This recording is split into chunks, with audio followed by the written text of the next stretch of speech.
irritating, trying not to didn't know what I had. But I really messed it up this time, and I feel so bad. Oh, I could really use a clue, baby. Tell me what to do before you make up your mind. Cause I'm pressing forward, but stuck on empty, and I'm running out of time. So leave me cold, leave me stranded, leave me broken, empty-handed. Leave me nothing, I'll leave whatever. But baby, promise me you'll never leave me all alone if you go. I gotta know, no sense thinking I'd be depending on a long lost love that walks out. You're never gonna leave me all alone if you go. I gotta know, no sense thinking I'd be depending on a long lost love that walks out. You're never gonna leave me behind. Don't leave me behind. Remember June and all the petty plans we made. A campfire on a sunset lit beach. It could be so great. But watch out when I open my mouth, cause I'm causing all the doubt, and I should practice what to say. Cause I barely made it up this time, and now you need a break. So leave me cold, leave me stranded, leave me broken, empty-handed. Leave me nothing, I'll leave whatever. But baby, promise me you'll never leave me all alone if you go. I gotta know, no sense thinking I'd be depending on a long lost love that walks out. You're never gonna leave me all alone if you go. I gotta know, no sense thinking I'd be depending on a long lost love that walked out. You're never gonna leave me behind. Don't leave me behind.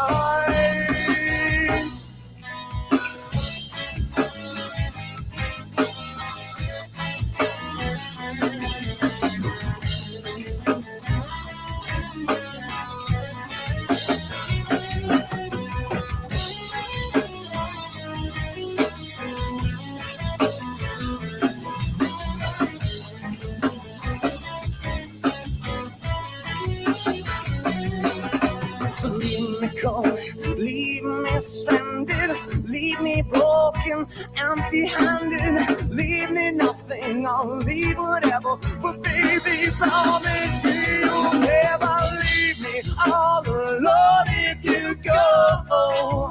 I gotta know, no sense thinking I'd be depending on a long lost love that walks out. You're never gonna leave me all alone if you go.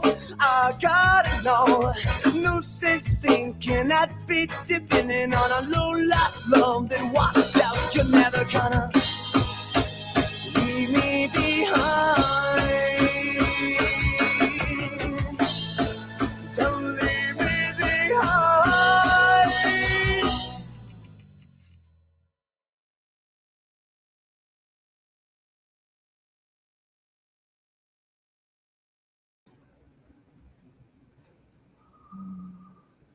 Hello, everybody. Welcome to today's show. It's me, your host, Lord Triton. Let me get back to the tab, turn on the cam so y'all see my sexy face. All right, guys. Welcome to the show tonight. It is me, your boy, Lord Triton, and Torin, and Jim's going to be on later on because he's currently eating. Hopefully, everybody's doing well tonight. So, yes, this will technically be the Triton birthday bash because guess what? My birthday is this Sunday, and I'm taking the weekend off to go have fun. So I'm going to be doing the birthday bash stream 2 days before my birthday, 2 days before Big 21. Can y'all believe it? 2 days before I can actually drink, which I still got mine, this, so we can celebrate with that. But hopefully everyone is doing well. And no, Raven Goiper, it's not my birthday. I just said it's Sunday. Man, y'all are crazy sometimes. So hopefully everyone's doing well. Make sure you guys hit the like button, subscribe to the channel if you guys are new, turn on notifications so you never miss a stream, and we'll get right into it. Before we get into it, I'm gonna Torin, how are you doing on this Friday night? Not too bad. I'm not doing too bad myself, fucked up my sleep schedule once again, so I'm just trying to fix it. But other than that, I've been doing fine myself. In fact, we got a funny first topic for our featured story. Nintendo sued over the title of Pokemon Professor. Yeah, this guy decided to sue Nintendo because he didn't become a Pokemon professor. And I hate that I kind of have to defend Nintendo, but let's be real. This shit's stupid. Apparently, because Torrin sent me this topic, apparently this guy is some lawsuit troll. So tell me this guy's history and how he's been like a lawsuit troll. I don't know much about it myself. I just know the basics of it. I haven't saw the second video yet, so you just know that he's a lawsuit troll, but you don't know like from the video title alone. That yeah. All right. Well, of the second video that Running Game Entertainment did. I mean, all right. Well, I'm gonna go ahead and I watched some of one of the videos, or I watched some of it, but I didn't watch all of it. All right. This way.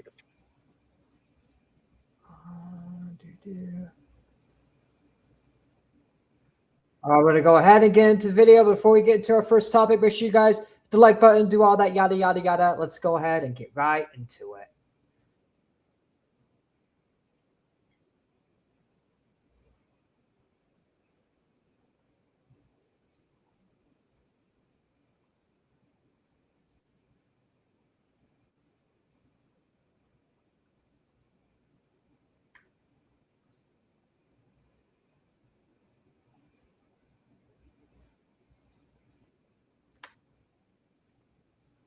Clint, this guy is a fucking child. That's literally some man-child shit. You didn't let me be a Pokemon professor, so I'm gonna sue you for the title. It's like, you sound like a fucking child. Like, holy shit, that is some man-child behavior. Did he say that guy's like 34 years old?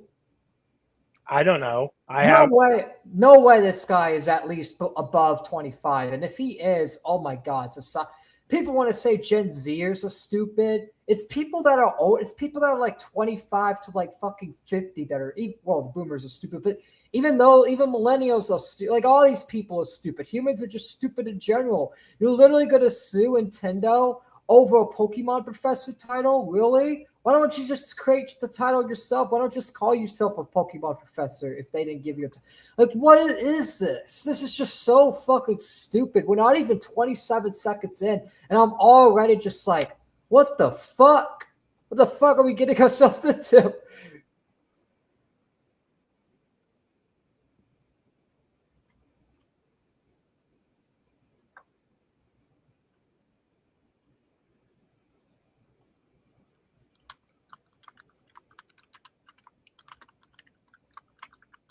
Huh? What? What? I didn't say nothing. Oh.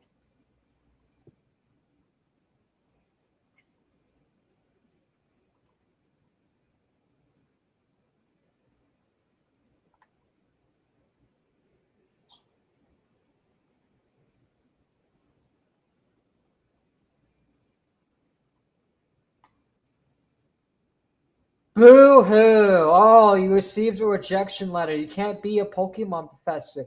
Boo-hoo. Grow the fuck up. Like, oh my God, you didn't get an opportunity to get in. So fucking what? This is so fucking childish. Probably one of the most childish shit I've seen all year. This is just outright childish. You're a grown-ass man suing Nintendo just because you didn't call me a Pokemon professor. You didn't call me a Pokemon professor. Grow the fuck up, you big fucking baby bitch boy. Holy shit. Are people this fucking retarded? Like, oh my gosh. People are this fucking stupid.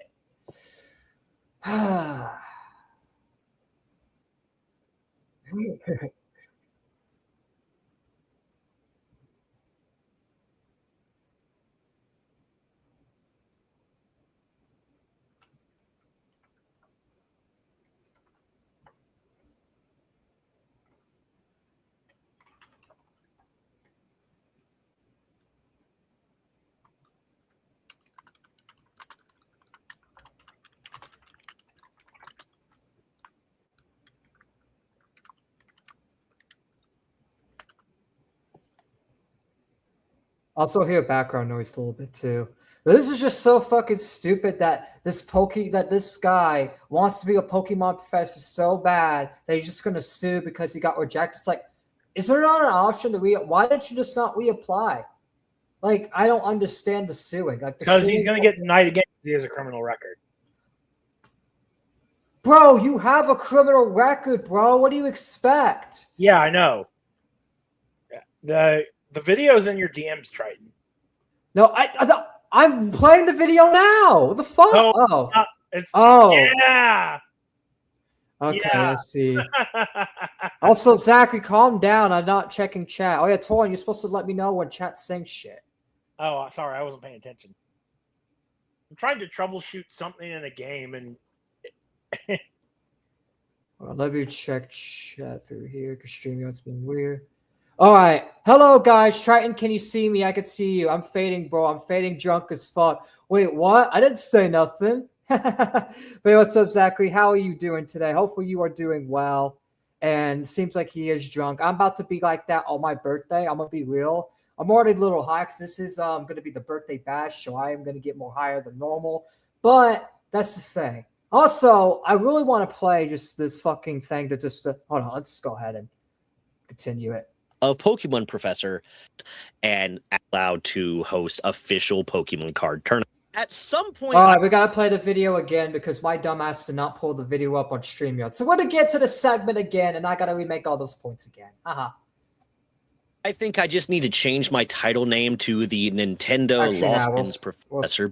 Bigger conversation of the concept of recidivism and do we give people second chances and the carceral state. And I'll talk a little bit about that in a bit. But it doesn't matter. He has a criminal record, right? If you have a criminal record, it's literally a risk brand for them to work with you. And if they don't want to work with you, then that's their right. Yeah, it may be shitty. Like, yeah, like the guy may have changed. He may wants a career, but it's like you can't force a business to hire you. If they want to reject you because of that, it may be shitty, but it's not illegal, and it's their First Amendment right to do so because that's their company. They get to decide, and that's just the facts. Like the government and you don't get to decide if you go in. It's their company. It's their professor job. They're the ones that created the job. They're the ones that are picking the role, and they can pick you as they see fit. You don't need to be a little bitch boy baby about it. Kyle Owens responded by filing a lawsuit.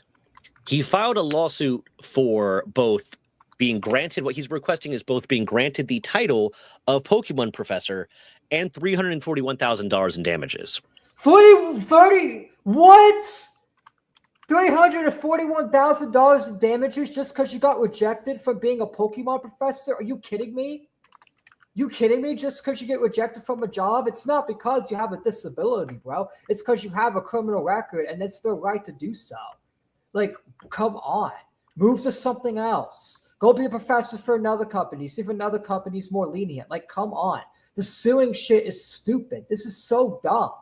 Like, oh, you didn't give me a title of Pokemon Professor, so I want the title, and I want $340,000. This is in grift. This is a grift to get fucking free money, bro.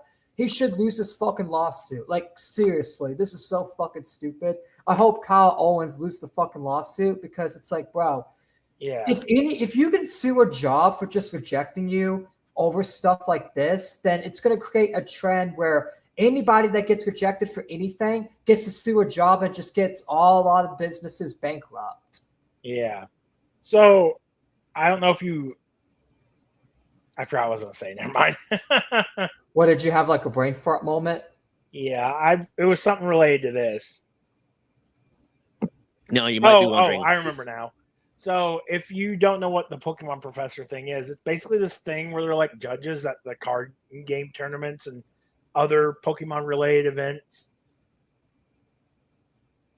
That's basically what it is. Yeah, it's basically like all that. And that's the thing. The fact that this guy's crying and whining and wanting $341,000 just because he got rejected for being a Pokemon professor, it's like, grow the fuck up, you crybaby. Like, god damn. Holy. I bet you I probably would get rejected and I don't even have a criminal record. Am I going to sue Nintendo? No. Like, this is just stupid. Why would you even want that job to begin with? Like why do you even want the job anyways? Like why are you crying about the job? Like, bro, they rejected you, so what? Go find something else. Don't work for a company that fucking hates you. Don't work for a company that's unfair for you. Why would I want to work for a company that I think is unfair? 'Cause this is why I think this guy has an ulterior motive. Because if he thought Nintendo was unfair, he would just go apply somewhere else. It's like, you do know, when you have a felony, because assuming this guy has a felony, when you get a felony, the only jobs you can literally realistically get are like Burger King and McDonald's, and even then, those jobs are restricted and they only give you certain hours. I know, because when I was working at McDonald's in 2022, we had a few people that like had felonies, but they were only allowed to work morning shift because they were not allowed to work at night shift wherein the kids work, because it's not good for you to have convicted criminals that have been charged with assault or whatever working a night shift. And my general manager always made sure that those people worked in the day only and they don't get to work night shift. And that's the thing. That's just how it is. If you get a felony and if you have a criminal record, then sorry, but even when you get a job, they're still going to be strict and you're not going to be treated like a normal person, because that's just how it is. It's just how jobs is, because guess what? A lot of people like to reoffend. That's the thing. Maybe don't get that felony. That's the thing. I understand in second chances and all that. And if you that's the thing. That's why you need to get this shit cleared off your record. That's why he needs to understand. If you don't want jobs to treat you like that and you want to get a job, you have to get that cleared off your record. And always 9 out of 10, you can get that stuff cleared off your record, especially if you're proven to change. Because there's a lot of, especially if it's like assault or whatever, something like that, that's not even that serious, you can easily get it off your record. So why not just, instead of suing Nintendo, use the money you're using for this legal case and get the fucking record cleared off your name, then reapply to the Pokemon office professor thing and see if you get the job. Because I bet you if you got that removed off your criminal record, I bet you Nintendo would have given you the Pokemon professor job. 100% they would.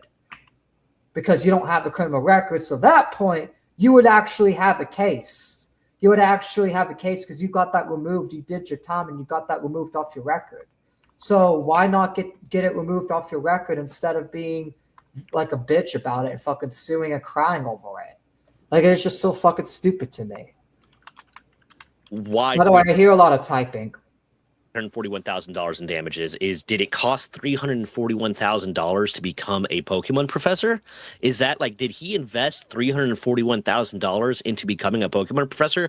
Because my God, that is a lot of money to be able to host Pokemon card tournaments and have that title. But okay, but no, that is not where he arrived at the amount of $341,000. He arrived at the amount of $341,000 both because of maybe a little bit of the cost to become. Hold on a second. I gotta read this. I might be ready sooner than 7. I'll let you know. Also, didn't know your birthday was Sunday, brother. Brother, happy early birthday. I appreciate it. Just let me know if you're ready. Then I'll be ready before 7. Like, if you're ready to do the collab before then, we can get it out of the way. It's up to you. It's whenever you're ready, because I'll be streaming probably till like at least latest 10, but probably end around like 9. So you got plenty of time. So if you like want to do that. Also, it's the same thing with Rockstar employees, bro. I'm sorry to say this. I know you're more liberal, but hold on, let me read the whole point. But you Americans are way too fucking entitled when it comes to a job. First of all, I'm not liberal. I'm not even a registered Democrat, for one. For two, I'm not entitled to a job at all. It's just, that's the thing. People like this make us look bad because guess what? These people are so fucking crying like little bitches. Oh, I didn't get a Pokemon job. Was this person even from America, or is this guy from Japan, Torin? I think he's from America. Oh, well, then I guess that point I'm kind of proved Zachary wrong, but right.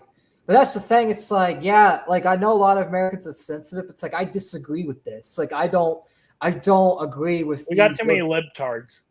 Yeah, and that's the thing. I call out libtards all the time for this kind of behavior. It is so weird that people think, oh, well, you're more liberal. You lean more left. No, I lean more right. If anything, I'm a conservative libertarian. That's what I am. I don't lean left at all. I just don't lean with the Republican Party's bullshit. I don't lean when I get lied to by the Republican Party. And then this other chat, and then we'll get back to it. Torn, tell them what I'm saying. Wait, what was that, Drew? Also, welcome to the stream, Drew. Yeah. These people are just fucking stupid. Like, they generally fucking, like, project fucking bullshit. Yeah, I know. It's just I so mean, fucking... seriously. Like, question you literally ask the They literally want to sue over a Pokemon professor job. Like, that's the thing, Drew. You're autistic like I am, and you ain't even cry over this shit. Us autistic people, we cry over dumb shit all the time, but even we wouldn't get this mad over getting rejected from a Pokemon professor job. I mean, that's the thing, dude. Like, here's the thing. Here's the thing. If I was rejected for being a Pokemon professor or whatever, guess what? Fine. I wouldn't care about it. Exactly. Like, go find another job, or if you really want it that bad, clear off your criminal record and then reapply and say, hey, I got it taken care of. I got it off my record. There should be no issues, and Nintendo would hire you. Because guess what? It makes Nintendo look, because that's the thing. Nintendo's a multi-billionaire company, and they also rely on the reputation. Even though their reputation's already shit, they still don't want to hire convicted criminals, no matter how long it is. That's why it's good to, instead of crying about it, get that shit removed off your record. Like, Kyle Owens is not thinking this smart at all. Because if he was smart, he would be like, wait a minute, I got to get this shit off my record. Let me go try to get this shit off my record. And even if you can't get this shit off your record, too bad. That's not Nintendo's fault. That's, if anything, you should be more mad at the government for leaving it on your record. If anything, if they're not taking off the record, you should be more mad at them than fucking Nintendo and Pokemon professors for rejecting you. Like, this whole thing is stupid. It's just like, it's just like pin the fucking blame on a fucking big corporation for your fuck up. Always talking about politics, bro. This is nothing to do with politics. This is literally a Nintendo lawsuit. Dude. First of all, this is this is my, and I know you're rage baiting, but still, this is my channel. I'll talk about whatever I want. Don't like it? Go watch another channel. Go watch Moist Critical, where he will be like, I want you to like me. I need you to like me. I'm Charlie from Moist Critical, and I want you to like me. I'll talk about anything. I'll have any propaganda. I'll have any take.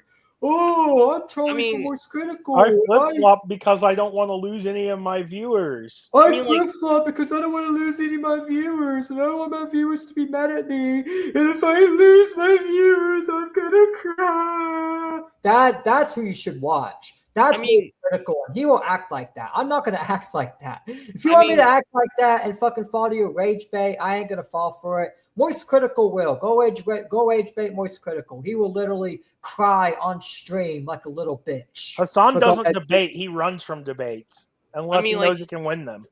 Here's the thing. Here's the thing. I like Moist Critical, but there's been a couple of times I would a couple of streams. I'm just like, dude, what the fuck are you doing? Then go. I know you're trolling, but go watch Hassan then.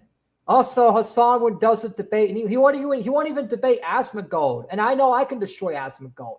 That's another thing. Hassan can't even beat someone like Asmongold, and Asmongold's one of the most fence-sitting, moderate conservatives out there. Like, Hassan can literally destroy Asmongold, because I know I can, because that's the thing. Asmongold has stupid takes sometimes, but Hassan can't even face Asmongold. He can't even face someone like Asmon.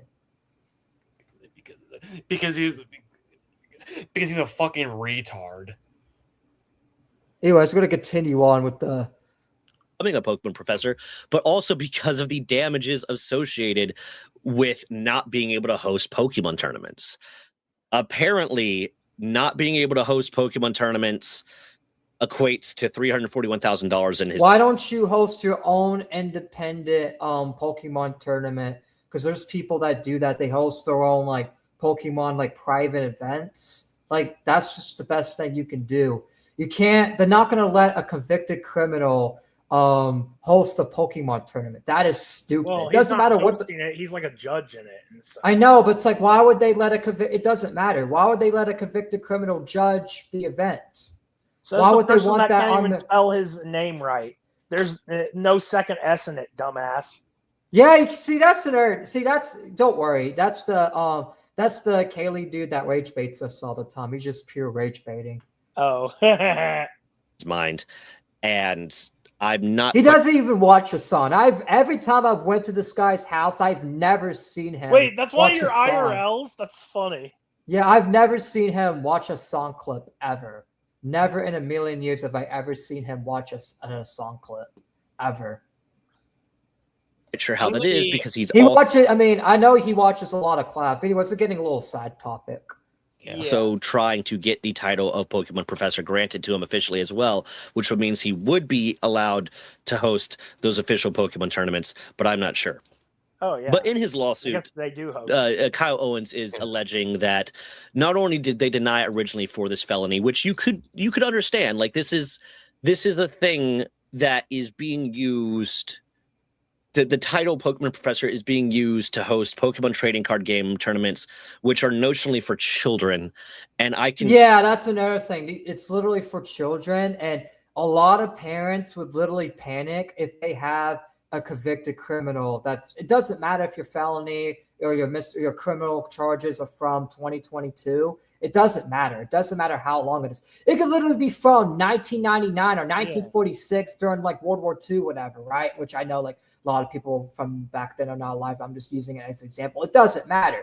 Parents are overprotected over the kids, and parents are going to complain to the Nintendo devs. Why is there a convicted criminal judging this event? Why is he a judge here? Why is he a professor at this event? Why is he judging the event? Why is he a part of the event? Like a lot of parents would be concerned. And Torn, I actually have another question to ask. Yeah, go ahead, Drew. A better question would be this: why is he even there in the first place? It's because he wants. Here's a better question as well. What was he convicted of? Because did they say? This video so far hasn't said what he's been convicted of, but I assume I'm going to give him the benefit of the doubt and assume that it's just something like that's not that serious. Because there's no way if it's like something like really serious, like if it's something that serious of murder and like sexual offensive shit. If you were in murder, you'd be in jail. But sometimes the courts. It depends. Like the courts, they will let you go. Like depending on the circumstances. I'm gonna guess either petty theft or some other. Here's my two guesses. Right, petty theft or assault. In fact, when I first heard of this, when I first heard the short, I'm like, oh, it's probably assault or something. You know what I mean? Oh yeah, it had to be something serious that the Pokemon. Probably most likely, my prediction is probably battery. You know what I mean? It's probably battery. They didn't mention anything about him being on the registry. That would usually be a big. Oh no, he wouldn't. Yeah, he would lose the fuck. Like I feel like it's definitely something where he has a little bit of confidence that he would win the lawsuit because. There's no way that if he's on the registry, that he's literally suing Pokemon over this. Like, you have to be an idiot. Like, I'm assuming it's just something like he got into a fight and they charged him with battery, or that he fucking stole something, like probably a shoplifting charge or something that's not that serious. Because I can tell from like his statements and stuff that he does feel like emotionally attached to it, and whatever he did, like it's not something that serious. Because if it was something that serious, I don't think he would even be that determined to get the job. You know what I mean? Because you have to have self-aware that hey, if you're on the registry or doing any of that you literally cannot apply for a job like that. Yep. See a company not like having kind of a blatant kind of statement, a blank statement of. Does any of these videos tell you what he's charged? Like, does Rom not know? I don't know yet. All right, I'm gonna watch this because I haven't watched this. If you have a felony on your record, or the other one, we don't want to be put. All right, well, he just confirmed it's a felony of some kind. So yeah, felony. So I'm assuming. I'm just gonna take a guess and assume it's battery, right? Yep. It's battery because battery is a felony. Is shoplifting a felony? Let's look. is shoplifting. I mean, theft can be if it's like a serious theft of something. Okay, yeah, shoplifting can be a felony depending on the value of the stolen item. So if it's like if you stole like a Kit Kat bar, unless like it chips out, you ain't gonna get a felony. But that's more of a misdemeanor. If he stole let's say like an iPhone or something like expensive, yeah, he's gonna get a fucking felony. I mean, also if you steal cheap stuff repeatedly, it will eventually become a felony. So yeah, so he probably like had like overtime, but I assume it's not something like murder. So I can give this guy murder. Yeah, I'll give this guy a little leeway, assuming that's probably battery or shoplifting or something like that. Either way, like even if it is like battery or shoplifting, it doesn't matter. Like if you have charges like that, you do not like a lot of parents would not fuck with that, and Nintendo would get a lot of complaints and even lose some money because a lot of parents would be like, hey, I don't want you around this judge. I'm not having my kid around the event. Sorry, my kid's not coming to the event. In an official capacity around a bunch of children, there's more to talk about on that concept, but you can see that. But then Kyle Owens alleges that, well, he challenged that. He challenged the use of the felony as a reason to deny him the status of doesn't matter. It's a fucking felony. Get it off your fucking record, bro. Like, god damn. Pokemon professor. That's what you need. But like, these people are stupid. Yeah, it may be unfair, but that's just how it is. It's how it is. Like, Nintendo's not gonna do that because then it creates a lot of fucking problems when you hire someone with a felony, with a convicted charge. Like if it's battery, a lot of parents would be like, oh, what if he gets mad and starts hitting my kid randomly? What if he does this? Like that's the thing. When you are at an event around kids, parents are going to be overprotective. Why do you think if he applied to a teaching job that they would literally say no? And you can't sue the fucking school district because it's literally in the policy not to hire anyone that has felonies. If you are a convicted felon, you can't become a teacher. Nintendo is basically using that same policy because the professor is kind of like a teacher. It's a judge. You're interacting with kids. It's the same concept because you're interacting with kids. It's an event mainly for kids. Yeah, a few adults go there, but it's mainly for kids. Like they're treating it the same way as they treat like a teacher. That's why I think this guy's going to lose because Nintendo can easily make the argument of, hey, my god, that was terrible, dude. What? The joke he made in the chat. Hold on, let me look. If battery's a felony, then an old style of electronics or old style electronics are convicted felons. Oh my god. Oh my god, that was terrible, but funny. Then changed their reasoning to 3 other misdemeanors that he had been accused of and went to court for, but was found not guilty for, and are basically like moving. The misdemeanors don't matter. It's the felony that's getting you, dude. See, this Kyle Owens guy is not smart. It's not the misdemeanors that are getting you. It's the felony. The felony, like if you have a felony of any kind and convicted of a crime, you can't be in a premise around kids. That's why they keep it on the record so that they know not to have you around. It depends on the felony, but generally they don't want you around certain people, and also certain jobs won't hire you with a felony. Yeah, but let's say it's assault. Let's say you got assault for like felony or battery, right? Yeah. You really think like let's say he went to a teaching job, right? You really think a school district's going to hire someone that has assault or battery? Oh no, of course not. That's what I'm thinking. Like if let's say like I would probably defend it. Let's say if it's like a shoplifting charge, because it's like, well, not really, because like they don't. What if he shoplifts and steals Pokemon cards? You know what I mean? Yeah, I imagine you get a lot of free stuff though, so that might solve that issue. I mean, it depends. Yeah, but it depends on the felony, and it depends if it relates to the job. Like, if it's assault or battery charge, then yeah, no, like there's no justification for you because guess what? Nintendo's protecting the fucking children and also protecting themselves from angry parents that get mad. Because that's the thing. I put myself in the parent's shoes, right? If I was a parent and my kid was like in this Pokemon event. Oh, thanks for clearing that up, Nick Merkel. All right. Anyways, if I was a parent and my kid was in the event, right? And one of the judges had let's say a assault on a minor charge, right? I would flip the fuck up and get this guy out of here, or I'm fucking taking my totally. child and get the fuck out of here. Even if it's on assault on another adult, I'd be like, I wouldn't be as mad, but I'd be like, what is this guy doing here? Is this guy like good? Is he gonna assault my kid? Like, that's questions a lot of parents are gonna have. So Nintendo's avoiding all of that because Nintendo wants to assure parents, hey, this event is safe for your children. Because guess what? There's a lot of terrorist attacks going on. There's a lot of attacks going on. There's a lot of violence going on. There's a lot of kidnappings going on. There's a lot of shit in the real world going on where Nintendo doesn't want to take a risk of having a felon that has any kind of those charges going on, even if it's something as simple as like assault or battery on another adult. It's like, okay, do they really want someone that is violent or lashes out, judging people? Because what if he finds something that he really doesn't like and he just fucking gets on the table, just attacks the kid live on television? Some people do that. Some people actually do fucking do that. Yeah, it's rare, but that's something that's real. That's something that does happen. And you have to avoid that at all costs, because if that happens, it takes one time for it to affect Nintendo. One time.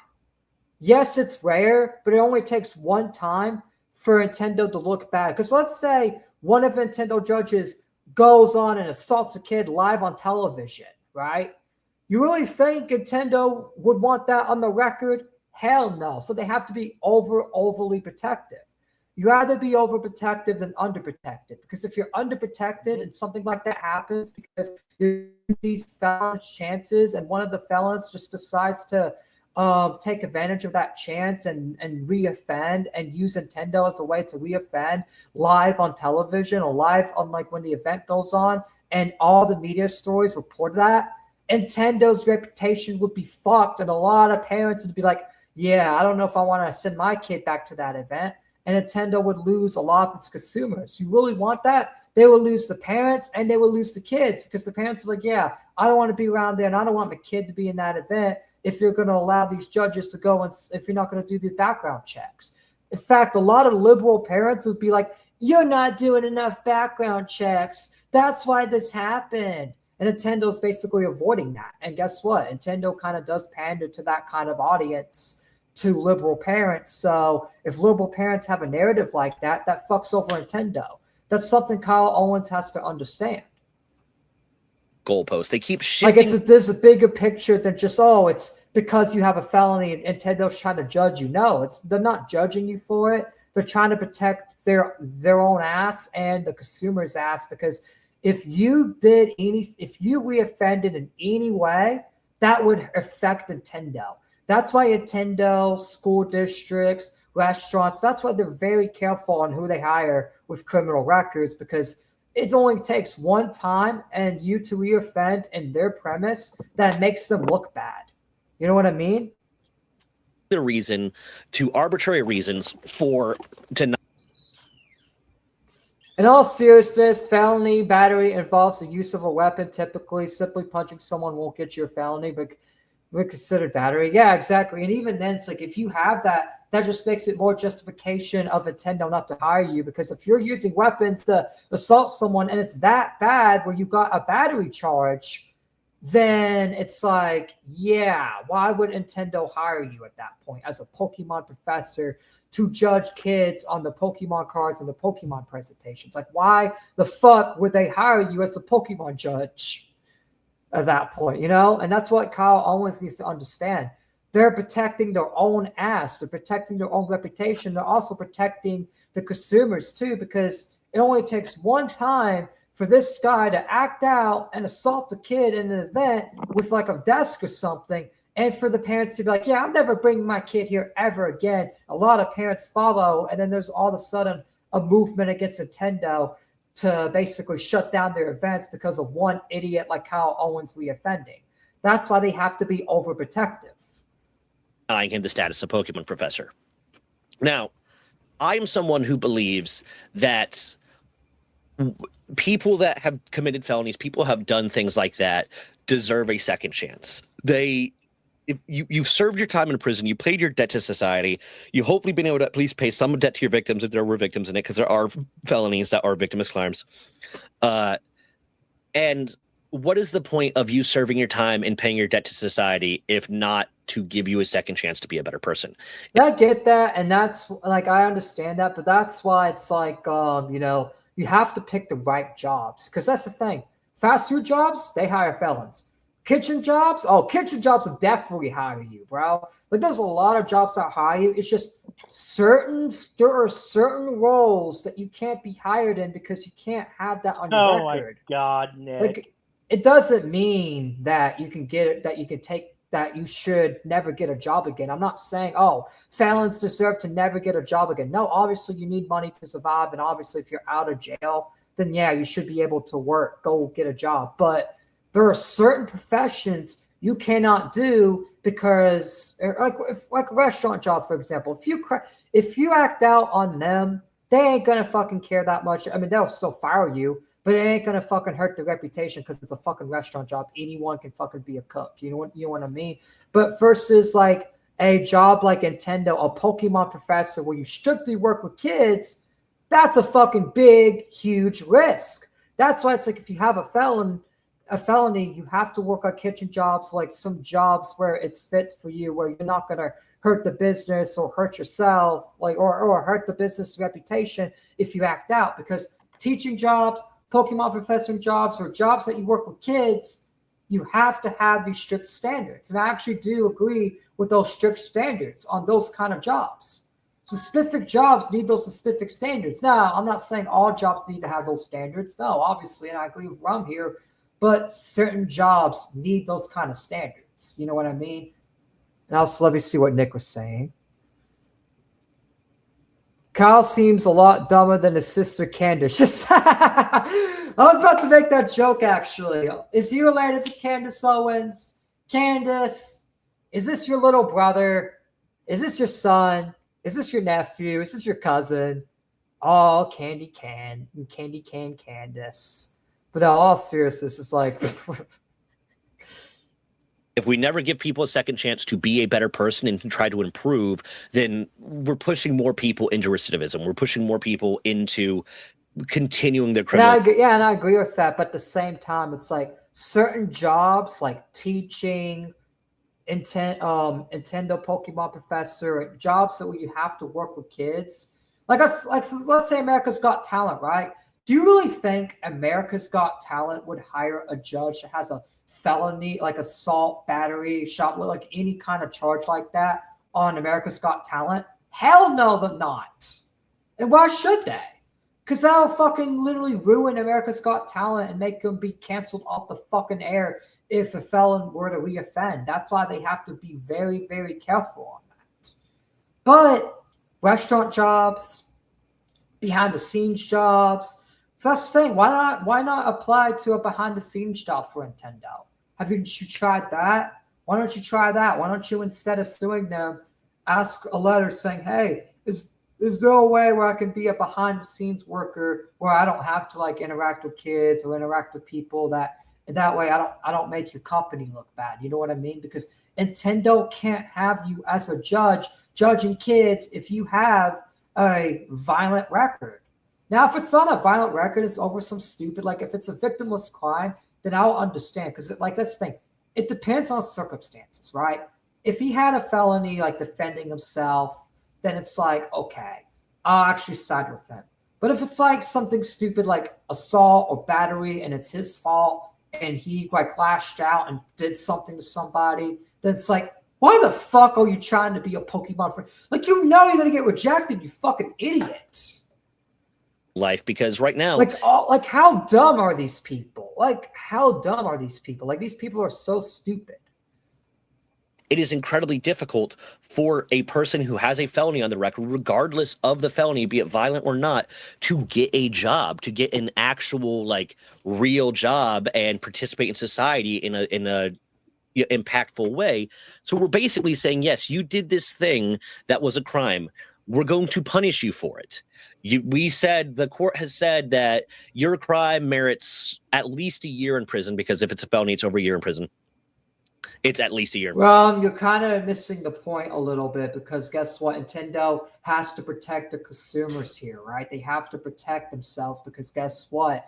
If Kyle Owens got hired and he did the same, like if he did like a violent act or something like that to the fucking kids or to a parent or to someone at the event in front of everybody, Nintendo would be fucked. It's a risk they're not willing to take. Go be a cook. Go. In fact, there are programs that literally get felons jobs, good paying jobs too. The little programs out there for Kyle Owens. It's not that he can't get a job. It's just that a Pokemon professor working with children. He's just picking the wrong job. Yeah, he's picking the wrong job. He's picking a job where the company's not going to risk because that's the thing. I brought up the America's Got Talent thing. You really think America's Got Talent is going to hire a judge like that? No, of course not. Prison, minimum year. Your crime has merited a year plus in prison. You think a school district would hire a teacher that has a felony of like battery or even assault, even just a misdemeanor assault? A lot of school districts are not going to hire you. Theft? I don't think they'd want one that did theft either. No, because that's the thing. There's a lot of you get access to a lot of school property as a teacher, and then like, and that's the thing with the Pokemon judge thing. Like, even if let's say this guy stole something, right? They still won't hire him because he gets access to Nintendo property. You get access to event valuables. You're basically securing valuables. There. Manufacturing jobs take ex-cons too. Probably because if you cause trouble, you have a bunch of tough coworkers who will beat your ass before you can do real damage. See, yeah, there's literally are jobs that felons would literally fit in well in. That's why it's like, bro, you're just picking the wrong job. Like, he says that actually school districts have hired people like that. It's rare, but it happens. Usually in Sapphire Blue area. Well, they're not supposed to. They're not supposed to, and I disagree with them doing that. And that's how you know that the leftists have no fucking morals, because in the blue areas, you're not supposed to do that. And they only do that because the school district or someone higher up knows them. So they basically give them like a special pass, but I don't agree with that either. In my town, they don't do that. They are really strict on who they hire because my high school is like one of the best high schools in like my state, and they were really strict on like who they hire, especially if you have criminal records. And like, yeah, no, you can't be hired because that's the thing. Like, they value the reputation. They value their reputation with the community. And if a lot of parents, like it's the thing, there's a lot of like conservative parents, a lot of parents like literally complain about a lot of shit. And if they saw that or heard anything about that here, man, the moms will literally fucking do Jan 6 to the fucking school here. That's how bad like a lot of the moms complain. They complain over stupid shit sometimes over here. If they heard about like teachers being hired as felons, oh man, it's gonna be like a Jan 6. Punish you for that crime, and then we're going to continue. At least in my state, anyways, in my area. Punishing you for that crime. I think that is a problem. As a society, we should move away from that. We should try to. Yeah, but that's not what's happening here. That is not what's happening here. Sorry, Rum, that's not what's happening here. Nintendo's just protecting themselves because they do not want this guy to. Because it only takes one felon to reoffend, and Nintendo just has a lot of fucking problems. That's why it's like, go be a cook. Go be a job where it won't affect them. In fact, go into an environment where they will literally hire people like that. There are environments and places where felons can work. Like, literally. Prison. I know people that have felonies over stuff that's false and that fucking has jobs now and shit. Like, come on, just go. You just can't apply to the wrong fucking job. Like, you can't just go. And if you want that job really bad, get it removed off your record because Nintendo... Because that's the thing, if it's off your record and you reoffend, it wouldn't be as bad on Nintendo as you having a record and you reoffending. Because that's the thing. Imagine the headlines. Imagine the crazy parents. Imagine all that. Nintendo would be fucked if you reoffended. That's why they can't hire you, dude. That's why school districts don't hire you. That's why a lot of professional jobs don't hire you.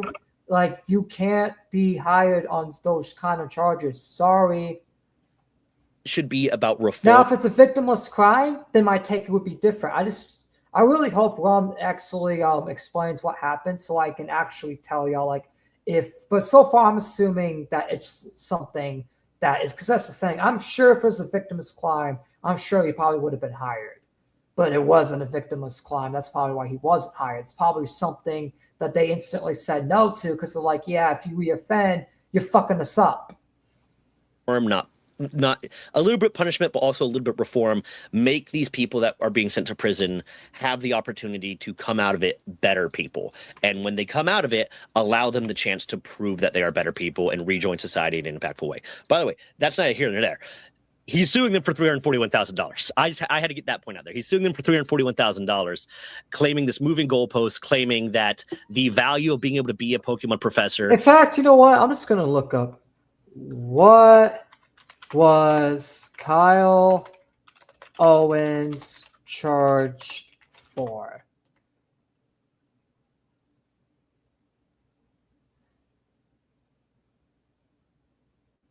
Google says it's misdemeanor charges. Here, Yeah. I'm gonna type in keywords. What are Kyle Owens? Doesn't even know the who the Kyle Owens guy is. Yeah. It talked about the lawsuit thing when I brought it up. Oh, okay. So it's picking the right one. Okay.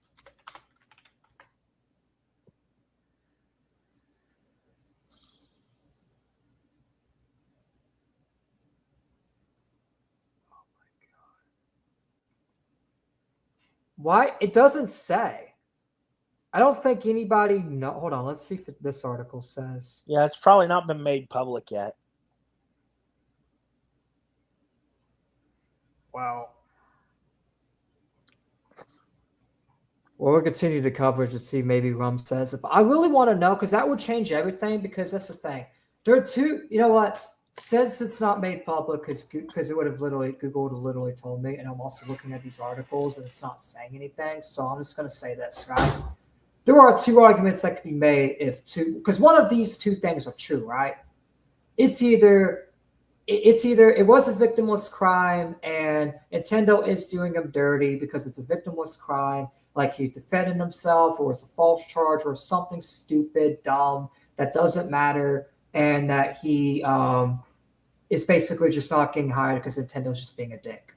That's one way of looking at it, but if the other part is true and it's like he got like a battery charge, assault charge, or like any like charges that's like involves him going after another person, then it's like, yeah, Nintendo kind of has to say no to you because because they're putting people in danger by doing that. So that's two ways of looking at it, basically. With the information we have so far, that's the two ways of looking at it. Is $341,000 in damages, and that. And so, Andy, what do you think about those two perspectives? Do you think those two perspectives are like good? Do you disagree with? Yeah, they sound pretty good. Because that's the thing. If it's a victimless crime, I would side with them. But if it's not, then I'll have to side with Nintendo because it's like, yeah, you're putting them in danger. Like if you even if you wouldn't do it now, it doesn't matter. It only takes one time, and they go down, and they're not going to fucking take that risk. They are just kind of. Which he said. See, this is another thing, right? Rum says it's a felony. Google says it's a misdemeanor. So we don't know what is true and what is not. Arbitrarily denying him this thing, but also. What's up, Drew? So which is it? So which is it then? Is it a felony or is it a fucking a misdemeanor? Because it can't because it can't be fucking both. Yeah, exactly. And unless he got charged with a couple of felony and a couple of just misdemeanors. That's true, right? Yeah, because there are incidents where like you're like you commit a crime and it actually violates multiple things. Yeah, exactly. Like you commit like a crime that violates multiple things. Yeah. Or like let's say That's probably why there's so much confusion on if it's a felony or misdemeanor. It could be that it's actually both. But that's the thing. Honest, I'm going to give some criticism to Rum Entertainment a little bit. He should have waited on covering this because it's like it's not really that much. Yeah, well, we haven't saw the second video yet, so he could know more stuff about it. You know what? You want to check? Hold on. Chat, tap a 1 in chat if y'all want to check the second video and see if there's more information on this, because I really want to make sure that I give the most accurate takes on it. And if there's more information on, and if y'all don't, here's the options, right? Type a 1 if y'all want me to watch the second video. Type a 2 if you just want me to move on to the other topics. Type a 3 if you want me to keep watching this. Yeah, I think the most of this video is just him giving his own opinion. Yeah, that's all it is, and it's like I need more information before I even give my own opinion. You know what I mean? Damn it, Nick, that doesn't help us. 37. That does not help us, bro.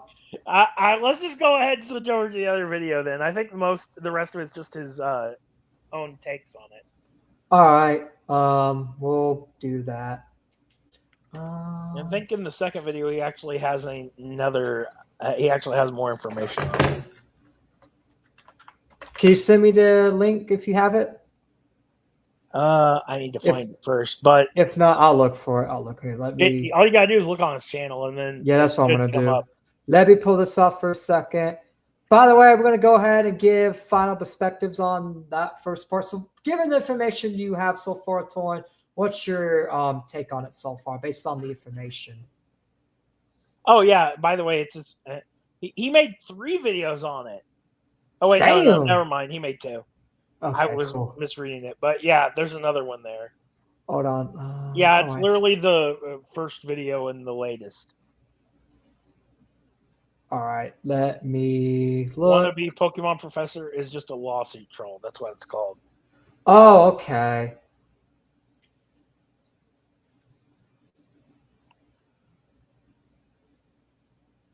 Wait, is it This Guy's Worse Than like which one is it? Because I don't see it.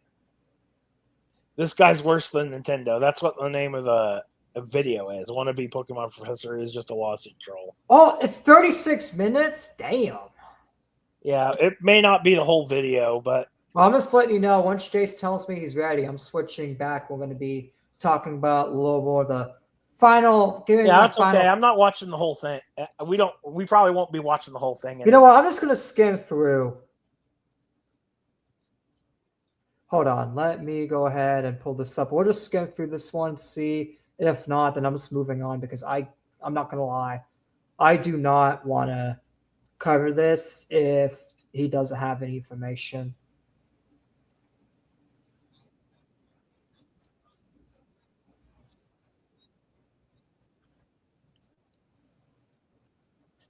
Why did you flip-flop? Have you literally said no felon should be treated like that? If you're by the way, dude, you're not showing it on the stream. Hold on. All right, anyways.